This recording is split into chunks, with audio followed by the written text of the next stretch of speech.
Welcome viewers. Today we'll be discussing a film widely known for its exploration of Filipino culture and superstition. I'm talking about the Filipino horror film released in 2006, Sukob. Chito S. Roño directed it and was the highest grossing film until 2009.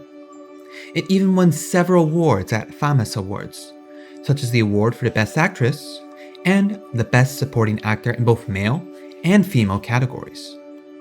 Rest assured, I won't be spoiling the entire film for you. So let's start with the basics. Sukob refers to a Filipino superstition that two major life events, like a wedding and a funeral, shouldn't happen too close together. And when they do, well, according to Sukob, you're doomed to be cursed. The not so fun part, no one really escapes superstition that easily.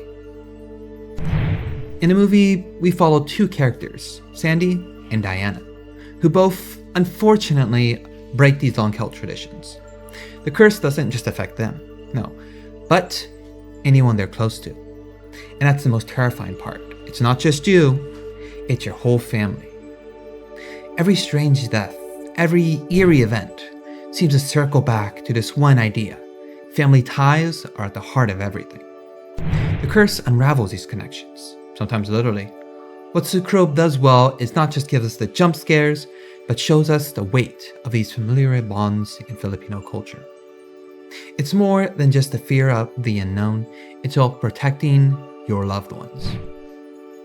What's so interesting about Sukob is how it takes this very Filipino fear, disturbing harmony between life and death, and pulls them into a modern horror narrative. It's part of this larger conversation about how superstition impacts our lives even today. So, the next time you're planning a wedding, maybe just don't schedule it too close to a funeral, just in case. Well, I hope you enjoyed the discussions. Please like and share the video, and let us know if you too have also faced any similar instances in the comment section below. So don't forget to subscribe to the channel. This is David, and have a good day.